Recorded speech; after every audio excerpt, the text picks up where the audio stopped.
ভয়াবহ বিদ্যুৎ বিপর্যয়কে কেন্দ্র করে টালমাটাল ভেনেজুয়েলার পরিস্থিতি। কয়েকদিনের ব্ল্যাকআউটে সীমাহীন দুর্ভোগে পড়েছেন দেশটির নাগরিকরা। খাবার, পানি, ওষুধের তীব্র সংকট বিরাজ করছে। বিদ্যুতের অভাবে হাসপাতালগুলোতে অচল হয়ে আছে জরুরি যন্ত্রপাতি, ব্যাহত হচ্ছে স্বাস্থ্যসেবাও।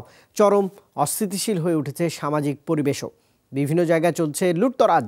পরিস্থিতিকে সামলাতে ব্যাপক ধরপাকড় চালাচ্ছে ন্যাশনাল গার্ডের সদস্যরা। জরুরি অবস্থা ঘোষণায় ডিক্রি জারির দাবি স্বঘোষিত প্রেসিডেন্ট হুয়ান গুয়াইদোর। টানা 4 দিনের ব্ল্যাকআউটে বিপর্যস্ত ভেনেজুয়েলার জনজীবন। তীব্র সংকটের মধ্যেই বিদ্যুৎ বিচ্ছিন্ন থাকায় নষ্ট হয়ে গেছে রেফ্রিজারেটর সংরক্ষিত বিপুল খাদ্যপণ্য, ঔষধ। খাবার পানি সংগ্রহে দূর দূরান্তে যেতে হচ্ছে নাগরিকদের। মুমূর্ষুদের চিকিৎসায় হিমশিম খাচ্ছে হাসপাতালগুলো। বিদ্যুতের অভাবে অচল হয়ে আছে জরুরি যন্ত্রপাতি। সীমাহীন দুর্ভোগে ক্রমেই বাড়ছে সরকার বিরোধী জনরোষ। 4টা দিন ধরে রোগীদের ডায়ালাইসিস বন্ধ। ব্যবহার করতে পারছি না অক্সিজেন সিলিন্ডার সহ অতি প্রয়োজনীয় কোনো যন্ত্রপাতি। প্রশাসনের কোনো উদ্যোগ নেই এসব সমস্যা সমাধানে। এভাবে একটা দেশ চলতে পারে না।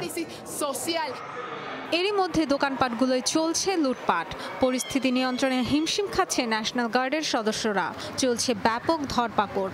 জরুরি এক ঘোষণায় স্কুল ও ব্যবসায়িক কর্মকাণ্ড বন্ধের নির্দেশ দিয়েছে সরকার। বিদ্যুৎ ব্যবস্থার সংস্কারে বলিভারিয়ান সেনাদের দায়িত্ব দিয়েছে মাদুরো প্রশাসন। নৈরাজ্য সৃষ্টির জন্য বিরোধীদের দায়ী করে টুইটারে ভিডিও বার্তা দিয়েছেন প্রেসিডেন্ট নিকোলাস মাদুরো। নাগরিকদের মধ্যে বিরোধ তৈরির নীল নকশা তৈরি করেছে তারা। তবে জাতি হিসেবে বরাবরই আমরা ধৈর্যশীল ও সচেতন। বিরোধীদের ষড়যন্ত্র মোকাবিলায় জনগণকে ঐক্যবদ্ধ হতে হবে।